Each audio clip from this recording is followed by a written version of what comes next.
Welcome to the show. You know where you are, 9 at 9 with me, Tigo.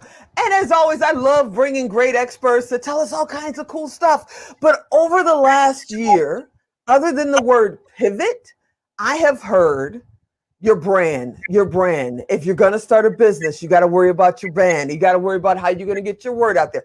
Consistency, which is why we do the 9 at 9 every Tuesday and Thursday, because of consistency. And I have great friends that are in my corner that are going, this is what branding is. This is what building your business is. And today I brought somebody on. She's a good friend. We have a lot of fun. Y'all should have been here before we went live. We have a lot of fun, but she's a brand expert, so she's going to answer those questions for you right now today. Hey, Darlene Hawley, what's happening? Hey, what's up, Tigo? It's so good to be here with you today. Hey, everyone. Oh, my goodness. Woo, let's go. All right, before we get into that, how you doing, girl? I know the kids just went back to school. Have you taken a deep breath yet? Is it real yet? What's going on? We're on day 5 here in Southern California of the kids being back in school, and it's definitely not real. I come home to my home office, and it's just me here now again, which is totally different than the past year and a half has been, and it's a little too quiet.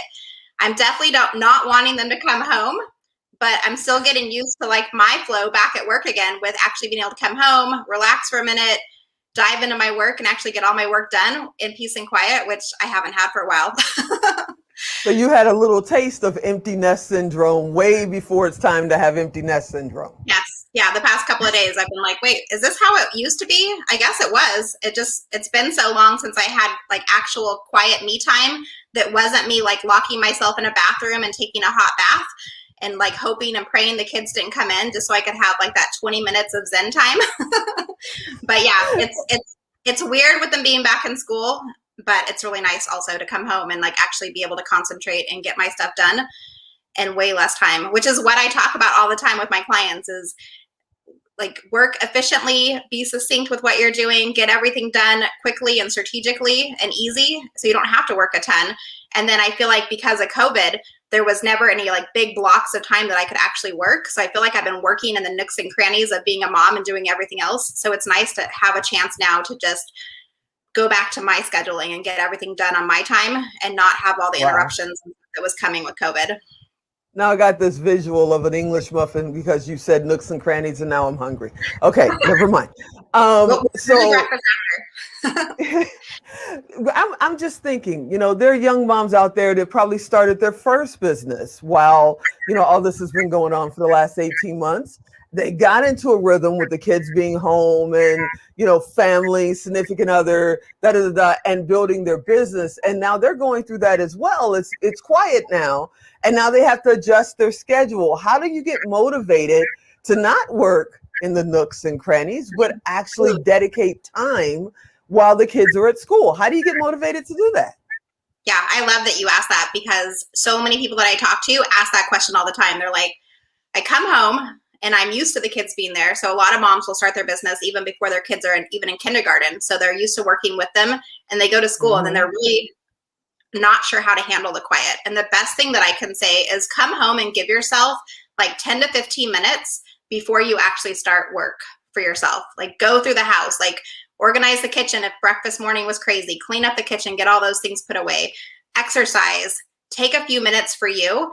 And then like whatever time it is for yourself, like I usually set the time for 9:30 for me. I come home like usually by 8:30, 8:45 from dropping the kids off. And then I give myself till 9:30 to like settle in. And then at 9:30, that's when I start work. That's when I come into the office. That's when I start my day. I look at my list because the night before I've already written out what I need to work on that next day. I've already looked at my client appointments, confirmed appointments, and then I just hop in the office and I get really clear and strategic like for what my schedule looks like. And I know exactly what I'm doing for each of those hours so that when I finish up and I'm done for the day, I can either take a little bit of quiet time for myself again before I go back and pick up the kids.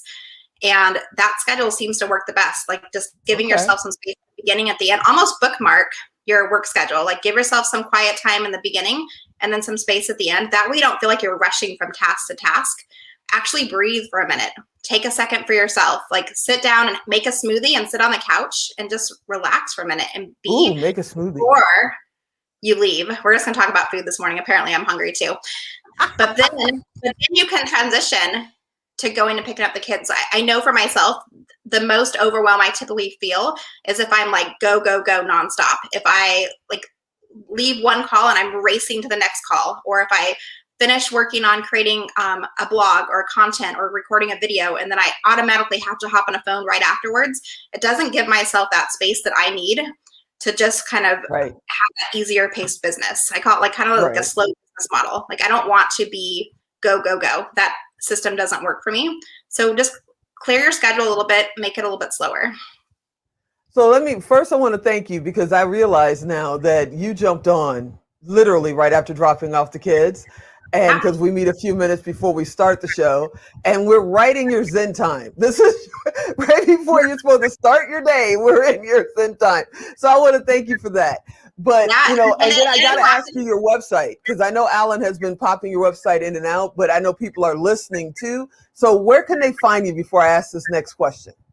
Yeah, my website is darlenehawley.com, and it's DarleneHawley.com. And when you get there, there's tons of information about who I am, what I do, how I support my clients, and you can hear my story as well, which is a big part of our brand. I know we talked about talking about branding, and we kind of got onto a mom tangent. I know. That just means you have to come back and do more. You're like one of my good friends. You got to come back. But before we get further away, I do need to ask you a couple of brand questions before I get hate mail. One, quantity versus quality. You talked about blogging, video. I heard it go by when you were talking a minute ago. Is it more important to just kind of turn on the, as they say, fire hose it and just blast out as much as you can, as quick as you can? Or is it more important to put out quality content no matter what you put out? Quality content on a consistent basis. And that looks different for everybody. For me, that looks like creating content one time per week. And I take that one piece of content and it goes to my newsletter. It goes to my social posts. It goes onto Pinterest with part of my blog. Find a way to build consistency. You mentioned it in the beginning today. Be consistent. You don't have to show up every single day. That's exhausting. Nobody needs to spend that much time creating social media content. It's actually a great place to nurture your audience. It's not the best place to find new clients always. It's a great place to nurture them though. So show up consistently, find a rhythm that works for you. For me, that's one time per week. Some people I know do 2 times per week. Some people do 2 times a month. Find a schedule that works for you and do that consistently, and start small. And then you can see if you can scale and if you have the bandwidth to do even more. I love it. I love it. I know we're going to get cut off soon. Let's give the web address one more time. Yeah, it's darlenehawley.com. And awesome. I work primarily with service-based online entrepreneurs. So if you are a service-based entrepreneur and you are ambitious and want to grow a business, if you're a coach, an expert, a consultant, those are definitely the people that I love to work with and chat with and see how you can build your brand so that people go, oh my gosh, you're amazing. I want to work with you. And you're really attracting the right types of clients to you, and you're standing out online. I hope you'll come back on a regular basis, because I think we need to talk about branding all the time. So maybe you and I can talk about, you being a regular drop-in, and we could just pick a topic, because brand is a small word, but it's a humongous market to talk about. And we just touched on it because we got into talking about school and kids and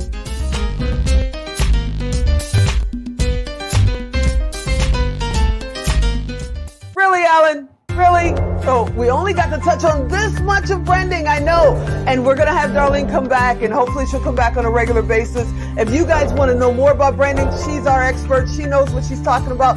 Go check out previous interviews that we've done with her, and we'll get her back as soon as we can, maybe next month. All right.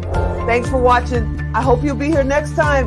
And as always, I'm Tigo. I'll talk to you next time.